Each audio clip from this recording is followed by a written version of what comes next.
Embellishing with embroidery. So today our plan is to kind of talk through a couple of basic embroidery stitches and then some of the fun things that we can do with them. So the example that I had in our picture for today is on the pocket of a pair of jeans. Just a nice cool outline of like some piece fingers.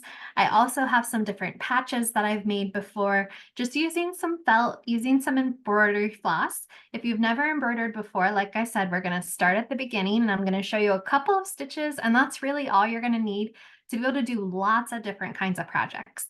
So, yeah, I think let's go ahead and get started. So we'll switch over to the other camera and I'll show you what I have. And all that you're really going to need for this project is some embroidery floss and some embroidery needles. So embroidery needles have different sizes of the eyes so that different amounts of strings or threads can go through. So you can go ahead and get kind of like a starter pack of embroidery needles, a starter pack of some different colors of embroidery floss, and then any kind of thing that you want to embroider onto.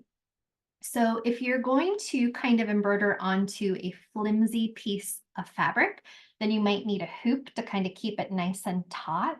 But if you're going to go directly onto a strong piece of felt, you might not even need a hoop to be able to kind of keep this nice and solid. If your fabric is flimsy, definitely go ahead and find a little hoop. If you're going to add on and embellish some pair of jeans or something that you already have, sometimes a hoop is really nice to kind of stabilize that and make sure that all your stitches are nice and even. So we're going to begin with some basics. And what I did was I took a piece of felt and I put a couple of dots and I labeled them A, B, C, D, E, F, G, H. And I'm going to kind of talk about those letters as I go to show you 3 different stitches. So the 3 stitches we're going to start with today are going to be a running stitch. And a running stitch is just running along the fabric and kind of going up, down, and giving you that dotted line. And then we're going to do a back stitch, which gives you a nice solid line. So both of those are great for outlines. They're great for writing letters on any of your pieces that you're going to embroider. And then the last stitch is going to be what we call the satin stitch. And the satin stitch fills up spaces and it just lays down a lot of thread to fill in all the space. So that's what we're going to talk about. And I'm going to be using this. If you want to make yourself some dots, either on a piece of paper, a piece of felt, or a piece of fabric, you can kind of follow along with us. So I just have my embroidery needle, I have my letters, and then I'm going to pick a piece of floss. And the first thing I want to show you is that when you're using embroidery floss, it's actually made up of even tinier strands. So most embroidery floss has 6 strands to it. So I'm going to cut myself a piece, and I'm not going to take a lot because it's very easy for these pieces to get twisted and to get very knotted. But I am going to take a part at the top and try to show you that each one of these pieces of embroidery floss has several different strands. So this floss that I have that's loops and threads, you can see on my hand, has all these tiny little strands that it's made up of. So I'm going to be using 3 of the 6 strands, which means I'm going to be peeling apart, and I'm going to carefully peel this apart, and this will start to get twisted and start to get kind of knotted up. So take your time with this. And I'm going to peel 3 of these strands. And especially if you have a smaller size needle eye, you're going to want fewer strands. If you're doing something very delicate, you want to use a couple fewer strands. But if you're doing some outlining or you're doing something pretty thick, you could potentially leave all 6 strands in. So if when you are threading your needle for the first time, it doesn't fit through the needle, you probably need to go down a few more strands and use fewer strands. So you could go to 2, or you could even go to 1, depending on what size needle you have to work with. Now, if your eyes aren't very good, or if threading a needle has always been tricky for you, there are some tools that you can use to kind of help you. So there are some threading tools that we have.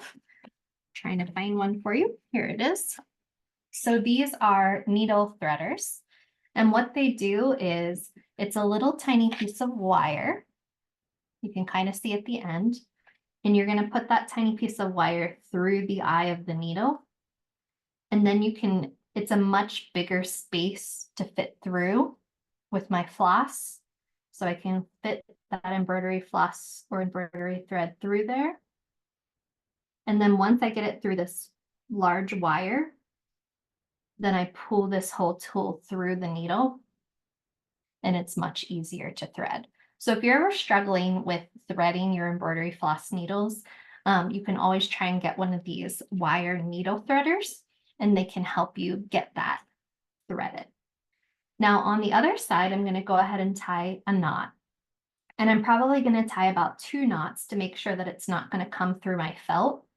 And the first thing we're going to do is we're going to learn about the running stitch. And the running stitch makes like that dotted line I was showing you. So you're going to start from the back side, which is the bad side of my embroidery. And I'm going to come up at the point A. So I'm coming up at the point A. I'm pulling my needle in my string all the way through until the knot hits the back of my surface. And then I'm going to go down at point B. So I'm going to poke through B and I'm going to pull this and I'm going down.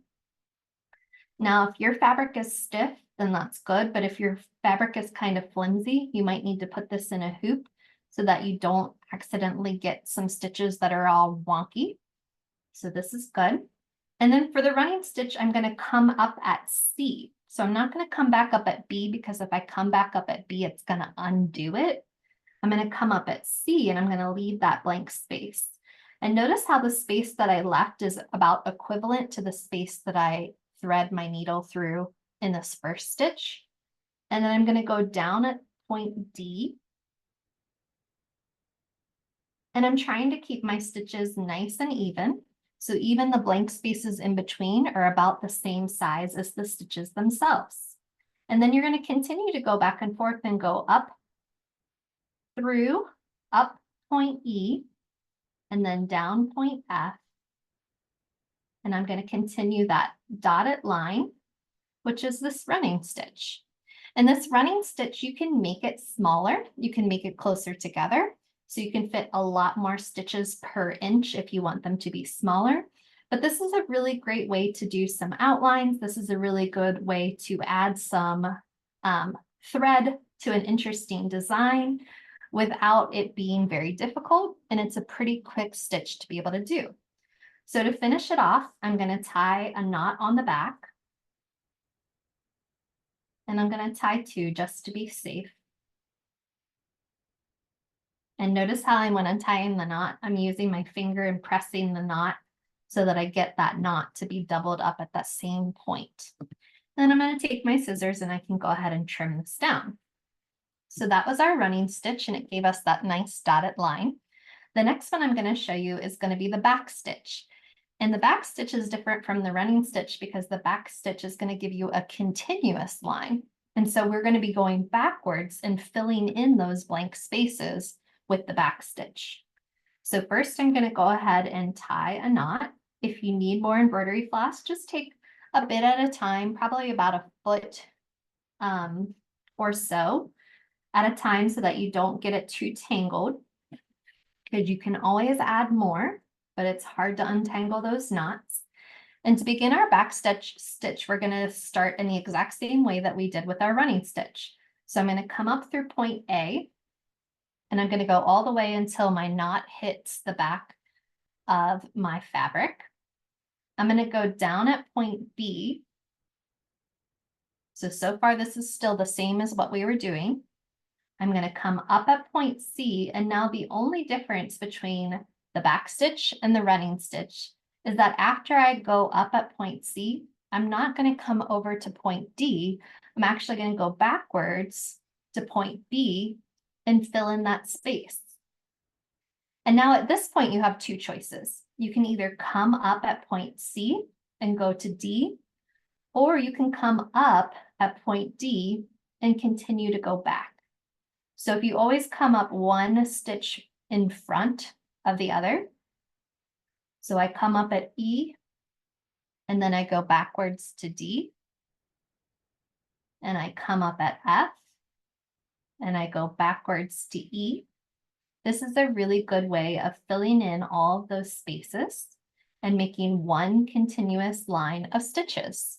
So this one continuous line can be really nice for something like at the end of all my satin stitches, I went back and did a back stitch around it to just give it a really nice outline. And I actually did 2 layers of that outline just to make it really stand out and really pop.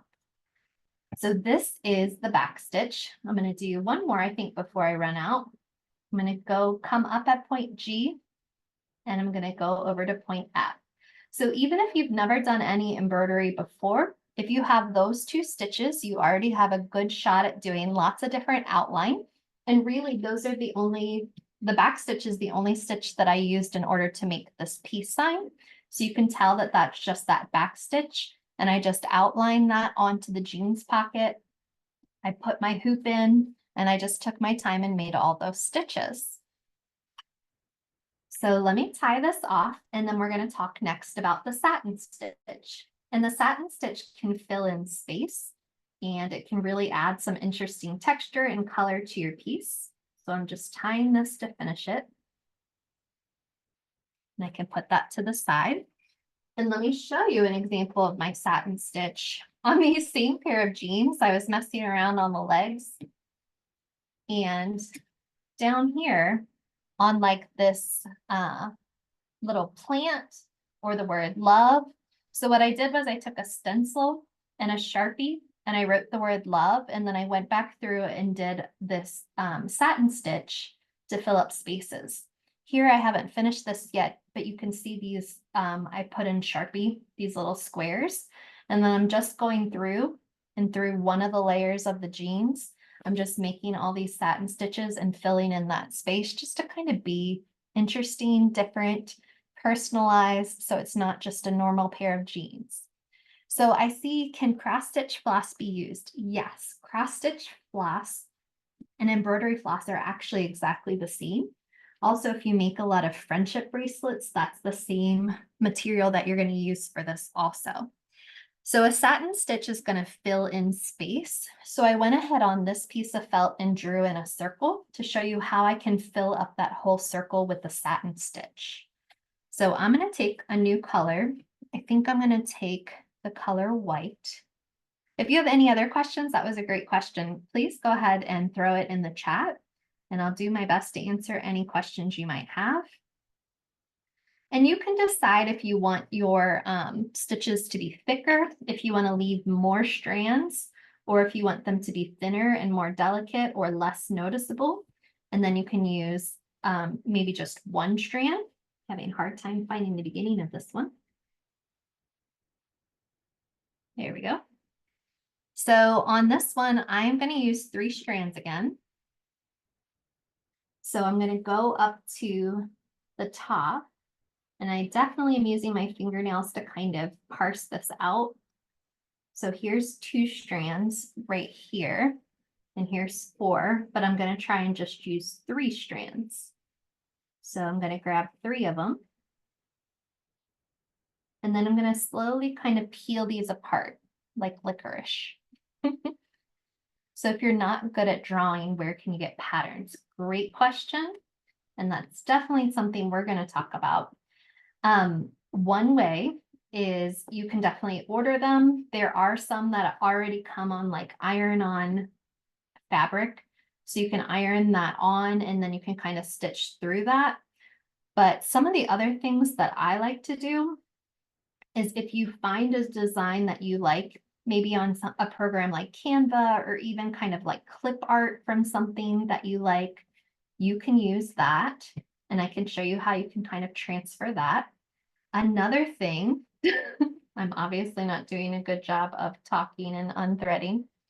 I definitely pulled a lot, so that's why this is getting so tangled. It's okay. Another thing I just recently discovered that I love doing too is a stamp. I don't know why I didn't think about this before, but this works so well. So I had this really cute little stamp, and you can just stamp onto the fabric, and then I can use that outline and I can use a satin stitch and fill that whole space in and make that really cute little paw print. So I think stamps are awesome. Another good suggestion would be old school stencils. So stencils are perfect. You can just go through and you can just use that stencil, give yourself a good outline, and then focus on this. So you're noticing me using a lot of felt today. And the reason why I'm using a lot of felt is because I'm kind of making patches. And then once I have patches, you can attach patches onto the little pouches. You can attach patches onto backpacks. You can put them onto jeans. You can put them onto t-shirts, hats. You can put them onto lots of different things, or you can stitch directly onto the hat. So I have stitched directly onto a hat like this before. Our hats that we sell are thin enough that you can get that needle through. And so you can just use a stencil and put a number, a letter, whatever message you want, especially because it has the seam. I used numbers before and I put numbers over here, and then I was able to stitch each one of those. With your jeans or with something else, you can do it directly onto the pair of jeans using a hoop, or you can make it on a patch first, and then you can cut out this patch and you can use some adhesive that irons on, and then you can also stitch around it. So what I did with these patches that were already pre-made is I stitched around this to kind of really attach it to this little pouch.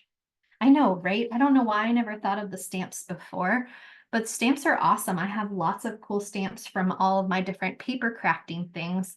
And then it just gives you that really nice basic spot that you can see exactly where you need to stitch over. And even if it shows through a little bit, if you're using the same color stamp and same color thread, it's just going to cover the space, and that's going to work. So before I get too far ahead of myself with our designs, I want to think about showing you how to do the satin stitch. So here's my circle, and I was getting myself some white thread, and I pulled it into just 3 strands, and now I'm tying a knot here to keep it from going through. And the point of the satin stitch is to put a lot of stitches next to each other in order to fill up that space. It's also called a flat stitch. So I'm curious, people who are here with me live, if you don't mind putting in the chat, if you'd like to see me next for the final project, would you like to see me make something like the rainbow patch that was on the picture that we had? Or would you like to see me work directly onto a pair of jeans? So let me know if you want to see more of like a patch sort of thing like these two I'm showing you, or if you want to see something like the pair of jeans, and I'll see what I have time to be able to show you today. All right, so I'm threading this needle to get ready for a satin stitch. Thanks for letting me know. So there's lots of ways to do this also, but what I'm going to show you is I'm just going to go ahead and start. And one of the best ways to make really nice satin stitches is to keep them straight. So I'm going to go across and keep that stitch nice and straight to cover that. And then I'm going to make a lot of pairs of parallel lines. So I'm going to make that same line and I'm just going to fill up the space. Now here's a trick. You do not have to go right next to it to do the very next stitch. You can skip a little bit of space. In fact, you don't want to go right next to it. You can skip a little bit of space, but then just make sure that the line that you're doing is going to be straight, or as straight as you can, to match that first one. And then you're going to go in between, and you're going to go across again. And you can keep going in between them. You can jump around. You don't have to go in a straight line. Notice on the back that by me picking a spot close to it, I'm not wasting a lot of string. A lot of people, when they do their satin stitches, and there's nothing wrong with this, you can do it this way, is if you just keep going in the same direction and you just keep rotating around like that right next to each other, that's fine, but you are going to be using up a lot of string on the back that isn't really part of your design. And it might make it a little bit bulky too. Okay, so I'm going to keep going and I'm going to keep finding these spaces in between. And I'm using my fingers because this felt is pretty firm, but I am using my fingers to keep this nice and straight so that I don't accidentally bunch it up. If you don't trust your fingers or if your fabric is not quite that stiff, this is a good time to put it into the hoop to keep that nice and straight for you. And I'm just going to keep going through here and fill in as many different stitches as I think I need. And you can go over the same spot a couple times if you want to. That's not going to hurt anything. Or if one of your stitches is a little bit crooked and you do one on top of it to cover it up, that's okay too. And like I said, you can skip around, but the point is to fill it in by keeping your stitch going in the same direction. So even though it's round and you kind of feel like you want to go around it, don't. Just keep making the long stitches next to each other in order to fill that space in. So you can tell already that the satin stitch is going to take a lot more time than some of the other stitches, but you can use it to fill in this whole thing. Now I'm not finished, but I am going to stop here so that we can keep working on some other things. But you can fill this all the way in, like I did with this heart. And then once you have this all the way filled in, you can turn this into a patch. So I've seen people want to talk about jeans and patches. So I'm excited that you're excited for both of those. So let's see if we can get both of those done today. So since I already have this one made and you've kind of seen how I did it with both a satin stitch and with a back stitch that goes around it, what I'm going to do now is I'm going to go ahead and take this out of my hoop. And this is felt. I don't happen to have the adhesive like Wonder Under with me. So I'm going to do a style where I'm going to sew it on. So I am leaving, I would say about 1/4 of an inch, maybe even smaller, of a little seam allowance around what I'm cutting. And I'm kind of cutting this patch down to a smaller size. And I did this patch on a piece, on a color that I liked, because I knew that a little bit of this color might show around the heart. So I'm just cutting this down, following that line. And now I have this really adorable patch. So you can heat transfer, you can have a little bit of adhesive and put this onto something, or you can just go ahead and sew it on. A couple questions for you, Megan. Sure. The first question is, when you're making letters, are they made with longer stitches or many smaller stitches? Great question. So it depends on the letters. So this one is machine done. And so you can tell that if you tried to satin stitch this yourself, that would take a very long time. But they did their stitches going across rather than super, super long ones. Because if you have super long stitches, if you bend your fabric like this, then you're going to kind of have hanging thread. So you do want to kind of pick, if you're doing a letter, like this letter M, rather than me going up and down some of those super long stitches, I'm probably going to keep going small all the way across this whole entire thing and just use smaller ones rather than the long ones so that there's not a lot of hanging threads that could get caught on something. So then I also see a question about, not sure I understand why you jump around instead of keeping the stitches close together. And that was just because if you keep the stitches close together, let me get this one back and I'll show you. I'm going to rethread this one right now. So let me see, I left off right about here. So if I go right next to it, I might accidentally go exactly where that one is and pull that stitch out. So that's kind of why I jump around, to both fill the space and also because if you go too close, you might end up ripping your felt because that stitch might kind of pull through the fabric. So I do kind of give myself some space and not go through that same spot too many times.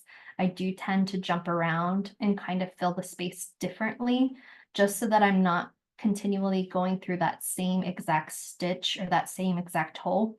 So right now, if I came up really close to where I just went down, if I come up really close to that, I'm probably gonna undo that stitch, or there's not a lot of stitch on the back. It's teeny, teeny, tiny that's holding that together. So that could be easy to rip through that felt and to mess that up. So that's kind of my method to my madness of why I jump around. But you are welcome to keep, especially if you're gonna do it like, I'll show you. So I just went down, and then instead of coming back up right next to it, if I go back up to the top and come down, then that's going to be fine to line those up right next to each other. But I'll show you in just a few stitches. This continually going up to down, up to down, up to down, it uses a lot of thread on the back. And so if you're just worried about running out of thread or something like that, again, you might want to use the jumping around method. So either can work. So you're not wrong. Absolutely, you can use either of those methods. So if I had a little bit of hot glue, which I don't have right next to me right this minute, you can potentially put a little bit of hot glue. You can hot glue it onto the thing that you want to attach it to, especially if it's kind of semi-permanent. And that can give you a good basis for keeping it in a place that you want it to be. And then let's say, I'm trying to think what I'm going to attach this to. If I have this canvas bag and I want to attach this patch to the canvas bag, then I can, like I said, I can go ahead and hot glue this middle so that the stitches stay. But I'm going to take a piece of white thread if I can find it. Here are my remaining strands from my other one. And I'm just going to do a running stitch around in this white area to attach it to the canvas bag. So I'm going to go ahead and thread this through. And thanks for the questions. Please let me know if you have some more, or if you have any suggestions or ideas or projects that you're working on too. Let me know about that. Yeah, another question for you, Megan. Do patches always have to be made on felt? Good question. You know, I've never made them on anything other than felt just because I think it needs to have a pretty firm backing. But I guess if you did it on a thin piece of paper, not paper, thin piece of fabric, and then put something behind it like a stabilizer, I think it would be fine. But I think the point of the patch is that you need a fabric that's going to hold up to a lot of your stitches, and that's also going to hold up when you're sewing it onto something else. So great question. So now this is going to be me doing a running stitch, and I'm just going to go up and down and up and down, and I'm going through just one layer of this tote bag. So it would be helpful to iron on interfacing, absolutely. So that's what I was saying. If I had some interfacing that was some of that adhesive that irons on, that would be great because it would keep this in exactly the right place for me to be able to do this stitching very carefully. I don't have that with me, so I don't have that to show you right now, but I'm just going up and down and up and down. And remember that the running stitch is like a dotted line, so it leaves some spaces in between. And if you look super close, you might be able to see those stitches. But really it's doing a nice job of picking the thread that blended in with that white background and giving me a nice secure way to attach this patch. Now, if I wanted this patch to stay on even longer, I knew that this bag was going to get thrown around a lot, I might do what we call a whip stitch around it, and a whip stitch would go all the way around. It would take a lot more time than the stitch that I'm doing right now, but it would definitely give even more of a secure finish to that patch. So I think might as well go ahead and finish this. I'm going to go ahead and continue to attach this patch real quick. And then it looks like we will have time to talk more about the jeans also. So that's great. We can get both of those done today. And can you explain what you mean by interfacing? Sure. So interfacing is a type of material, and one of the sides of it has all these little tiny dots that are kind of like glue or adhesive, And when you use an iron and you heat that up, that glue sticks. So that interfacing is basically going in between your patch and this bag, and it's going to fuse them together using that heat and using those adhesives. So that's what a fusible interface does, is it gives it stability, it makes it stronger. And in that particular case, it makes it stronger by heating it up and using kind of like a glue or an adhesive to attach it. So I used to do t-shirt quilts for people before. And with t-shirts, they stretch so much because it's knit. So I would use that fusible interfacing to kind of just keep the stretch from stretching it out and stabilizing it so that it doesn't stretch anymore once I attach that interfacing to it. And then it kept it so that they weren't gonna like warp and make the blanket really weird sizes. I'm using a very large eye needle because I want it to be able to show you on the video. But if I was using a smaller eye needle, I don't think I would have as much trouble with my thread continuing to fall out. So I'm almost all the way back with my running stitch. And if I have any of these threads or anything hiding, I can kind of tuck them under as I'm going to make sure that they're all in their proper place.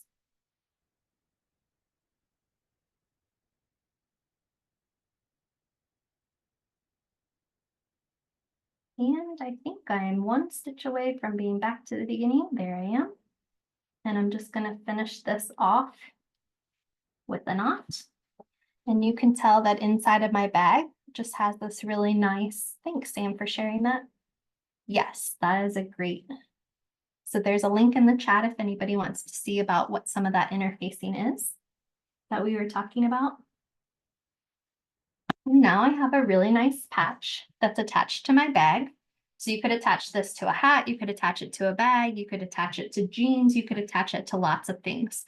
So after you've made a patch on a piece of felt, you cut around it, leave a little bit of that edge around it, and then use that edge to either do a running stitch or to do a whip stitch all the way around it and adhere that patch onto wherever you want it to be. So now let's talk a little bit about jeans. Jeans can be tricky. So there are some spots where they are going to be very difficult to embroider because they're going to be very difficult to get to. So the pockets are always ideal because you can easily hold them apart from the other pieces and keep them away and not accidentally have to go through all those layers of jeans. Because if you have too many layers of jeans, you're definitely going to need a thimble or something to protect your finger because it's going to be really difficult to keep that going through. If you happen to have some jeans that have holes in them, well then, hey, look at that. You have another access point to be able to get to another spot where you could put your hoop. So you can utilize those slices in your jeans if you happen to have any of those. Or pockets on the front or on the back are always a good place to put some kind of embroidery too. And you saw before on my other pair of jeans, somewhere down at the bottom, it would be not impossible, but pretty difficult to work in the middle of the leg of a pair of jeans. Just to keep getting to that spot is going to be tough. So think about your position and where you want to put it. And then I am going to, let's see, where do I want to put it? I'm going to take a hoop, and the hoop comes apart into these two different pieces. So I'm going to take the smaller piece of the hoop and I'm going to go through the bottom layer, and I'm going to give myself a solid surface, and you can tighten this using this little screw up here, and you can make this nice and tight, but make sure that you have an access to be able to go up and through. So if I were to put my hoop onto the pocket, let me show you what that would look like. So if I just want a little design somewhere up here, I can go ahead and put my hoop through the pocket and then tighten that. And then that gives me a nice surface to work on. And you can work on a little space and then move the hoop around and work on another little space, and that's going to be fine too. I kind of think I would like to try my stamp with my little puppy paw because I think that would be so stinking adorable right there. So I'm going to try that. You can also use stencils. And then if you wanted to do something similar to the fingers that I had, here's what I did for this. So I found a design that I liked, some clip art, and then I cut that clip art out and I used a Sharpie. And after I cut this clip art out, I just drew around it with my Sharpie or with a ballpoint pen. And then I went in and kind of drew those extra lines. Another thing that you can do that I've done before too, let me see. If you have something like a mechanical pencil, you can kind of pierce through your paper. So I'm going to hold it up a little bit. And I know that this is crude, but honestly, it works and it does a really good job. So I'm kind of just piercing through the paper with something sharp with the point of a pencil or something like that. And just giving yourself plenty of these lines gives you a spot to go back through with your marker or with your pencil or with your pen, and you can transfer those lines. So you can kind of just go through here and give yourself some of these lines, and then you can go back and fill in those lines to finish the rest of your design. So that's kind of like another cheat for if you don't have a stencil of the design that you actually really, really want. Cut it down to size, trace the outside of it, and then if you're trying to do some of these inside lines, you can pierce through the paper and just give yourself kind of like a slit or some dots to put your pen through, and then you can transfer those. So if you're using something like a ballpoint pen or something washable, then it can wash and it can disappear. If you're using something like a Sharpie, which I tend to do a lot, I just know that that black line is going to stay there, and I just need to make sure I put my stitches over top of that black line because I'm not going to get it away. All right, let's see if we can do a stamp. I know it's dark on these jeans, so let's see if the stamp can work for me. But I just inked up my stamp of this cute little puppy paw, and I'm going to put it right here. Ooh, yeah. So I can see that really nice and well. And then I'm going to do some satin stitches over top of that puppy paw. Love it. Adorable. And I want to do something light to really show up on the jeans. So I think I'm going to use something like this orangey brown kind of color. And I'm not going to take too much because I don't want it to get too tangled, and I can always add more. I'm going to pull this apart because it is 6 strands. I'm going to pull apart to get 3 of the 6 strands.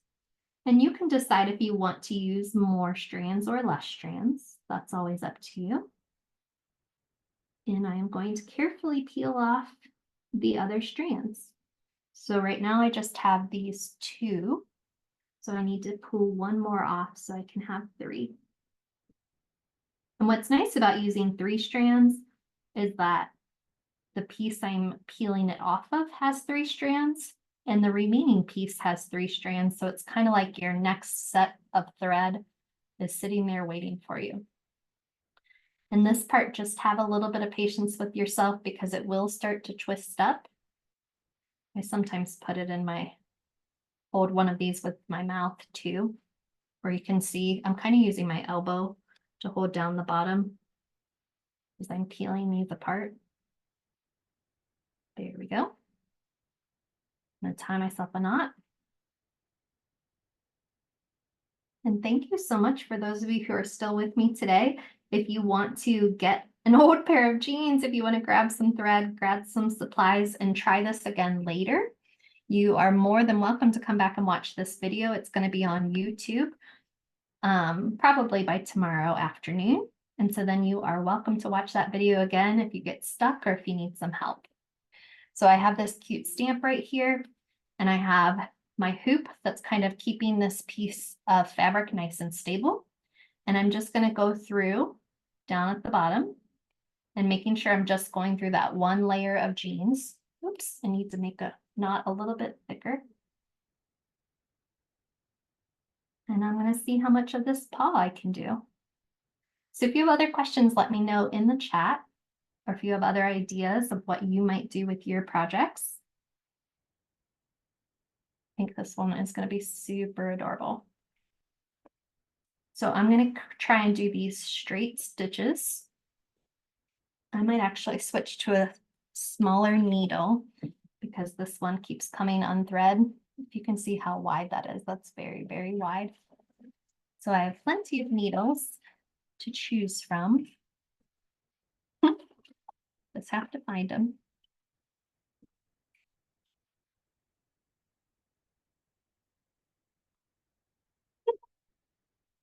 Oh, there they are.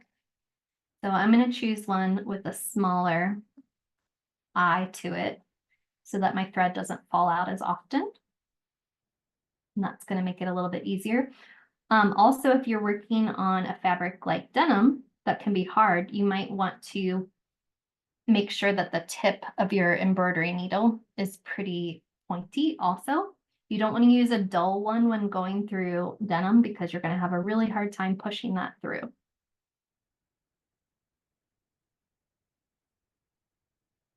There we go. Smaller the eye, the harder to thread though. There we go. Oop, struggling. There we go. And I'm just going to keep going up and down. And I am going to jump around a little on this one the way I did before too. But you can do it in a straight line if you'd like. There we go. So I'm kind of positioning my left hand, keeping the pants, the other part of the pants away from my hoop so that I have plenty of space to kind of work in and out there. And I'm just going to find the bottom of that stamp and I'm going to pull up as many stitches as I can and do this paw pad. And then I can move up and make the little digits also.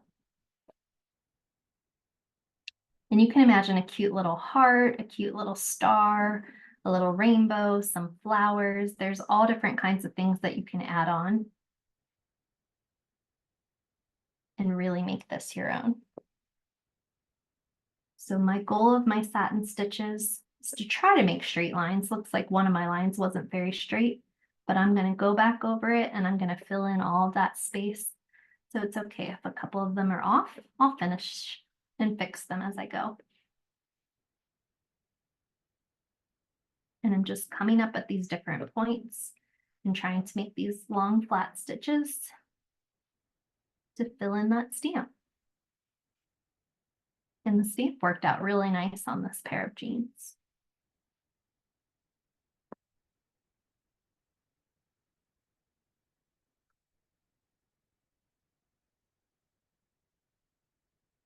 So I do have a class coming up tomorrow on tie-dye. So if you're interested, I usually do craft classes on Thursdays and Fridays. So you're welcome to check out our schedule at michaels.com, see some of the other online classes that I'm teaching and lots of our other very awesome teachers as well.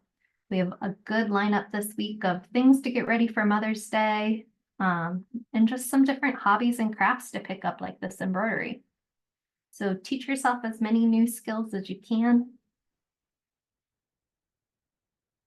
We have just about anything for everyone. And I really like how this is turning out already. It's very cute. Yeah, Carrie, thanks for reminding us. In the chat, Carrie's talking about our Instagram.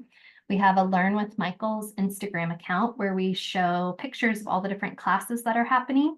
Also, if you decide to make anything from one of the classes and you want to share it using the tag Learn with Michaels or the hashtag Learn with Michaels, then we can reshare your pictures and we can see whatever it is that you're working on. So I'm going to go up to one of the little toes next because I think I've done a good job of covering that base pad. And I'm going to go up to one of these toes and keep going. And any of our classes, even if they're classes that have already happened, are available for free on our YouTube channel. So you can go to our YouTube channel, Michaels Stores, and you can watch all the different videos from any of the previous classes too. So if you get really into one of the hobbies and you want to learn all there is to know about that particular hobby. You can do some deep diving, and we have lots of good videos. I love this. This is super cute.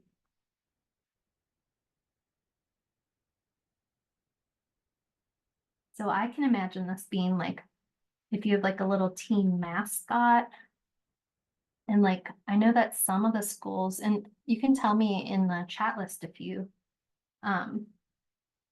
some of the schools do, like seniors in high school do a pair of jeans and they decorate them with like the year that they're graduating and some of their favorite things. You can do that with paint pens, but you could also do it with embroidery. A master list. I'm not quite sure what that question is. A master list meaning of the supplies or meaning, I'm not sure. So if you want to ask another question, we can try and help you out with that. Maybe you mean like a playlist, like of all the classes, that might be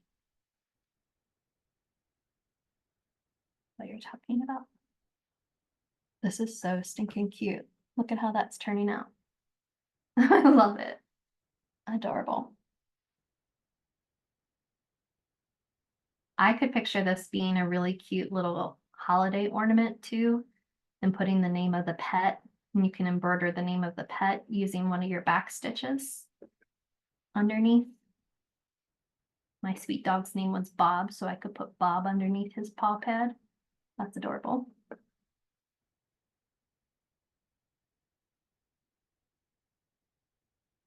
One more.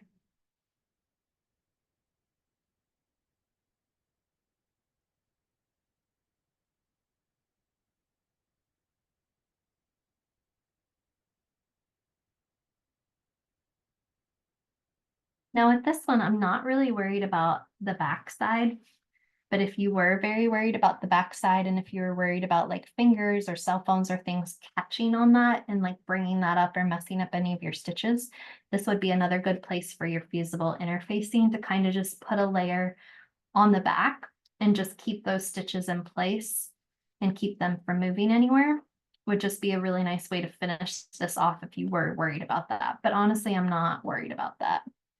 I love this little paw print. I love it so much.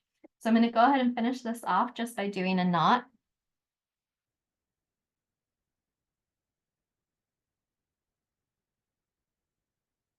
I don't think that there's a PDF that goes along with this particular class. But we can get you that link Carrie put in about the YouTube channel. And sometimes underneath the YouTube channel, there's PDFs underneath classes that have already happened. So if you want to kind of go back and check those out. So I can take off my hoop now. And these can go through the wash the same way they did before. You probably want to be a little careful with them, but they should hold up, especially because the stitches are pretty small and pretty tight. I love the way that turned out. That is so stinking cute. I just love it. So I am so glad that you're able to join us today. We talked about putting all these stitches like the back stitch or running stitch, tracing some kind of pattern you love, using that hoop to help you stabilize it when you're doing the actual stitching. You can use your satin stitch to fill in words, to fill in hearts, to fill in shapes, to add them to places, or you could even make your own patch and then go ahead and cut that patch out and attach it in different places that you want your patch to be.